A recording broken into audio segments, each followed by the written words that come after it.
Well, good morning everyone, it's Ian from DIY Home and Gardening. Today going to do a bit of a DIY type video, building a planter. It's going to be another wooden planter using a mixture of Christmas tree pallet wood and some old timber gravel board that I've got left over. Weather's okay-ish. It's been raining a little bit this morning, not too bad now, so hopefully the rain will hold off. Yeah, let me get my stuff sorted out, get chop saw out and whatnot, and run through it. Anyway, let's get going. So that's the sort of length that started with. They're about 2.3 meters long.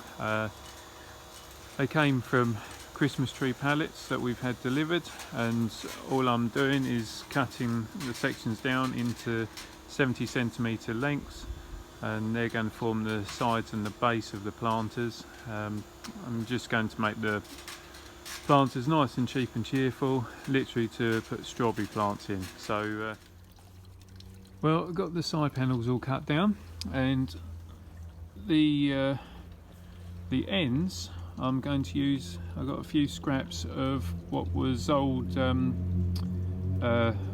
well, gravel boards, so timber gravel boards essentially.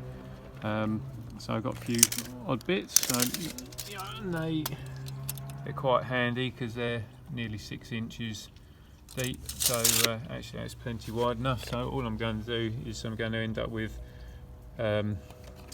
these will be on the end, so it'll be 2 slats high and then 2 slats to the base, so it'd be quite a nice size, so it'll give us something about that sort of height, perfect for growing strawberries in. So I'm just going to cut these down now. Going to do end panels and some middle intermediate sections as well.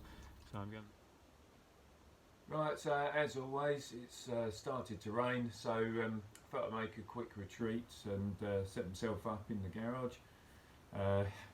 Not the tidiest at the moment, but I've managed to make a little bit of space anyway. Right, so start on putting together the planter. First 2 pieces, which would form the base. Plan is to screw this, which would be an end section on. That would go there, the other one would go there, and then you haven't got to, but I'm probably going to put one in the middle. Alright, so that's what I'm going to do first. So strip it down,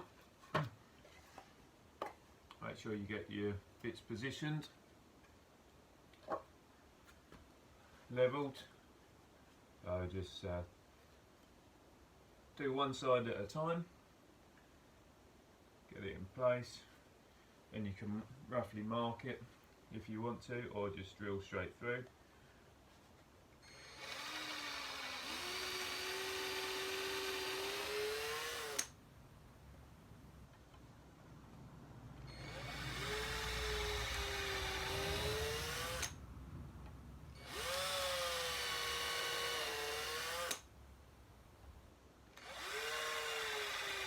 Whilst you're drilling, make sure to drill straight down, otherwise if you try and drill at an angle, you'll invariably break the drill bit. So for the time being, I'll just show you quickly. We'll swap over,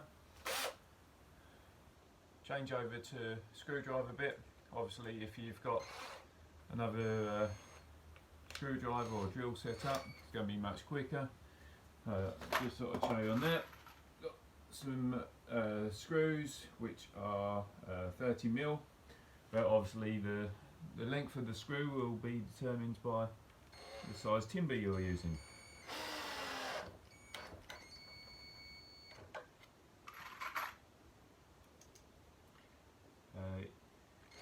Drill down so the top of the screw head is flush with the wood.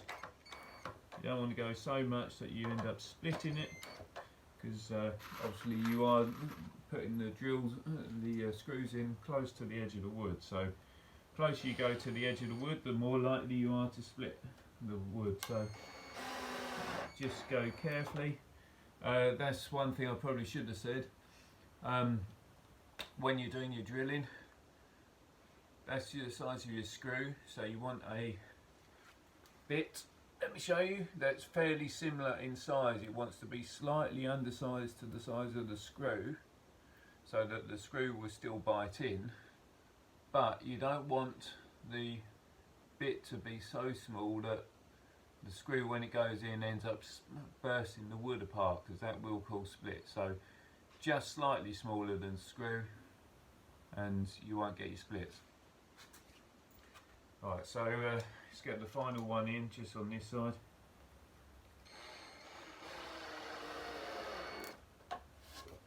Right, so that's secured. Do the same on the other side and then in the middle. So I'll come back to you. Now, you hardly missed me, did you? Right, there we are. So that's the bottom done. Now I'm going to repeat exactly the same on the sides. So these will be my side pieces. Now you can either set them how I've done, or if you wanted you could set them low to give you a slight gap at the top. Don't really know how to show you that, but you can have a slight gap at the top. But I'm going to set them to the top, so it will end up giving me that finish.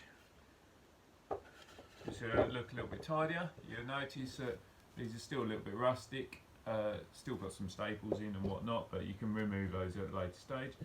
So yeah, repeat the process of drilling, screwing, and do this side, flip it over, and then we'll do the other side, and I'll come back to you. So stay around. Now, what can I say? I missed you. So first side, well, ends, middle, bottom, side.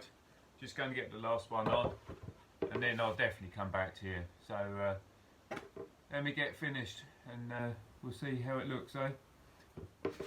Right, you're back, I'm back, done. So this is the final side.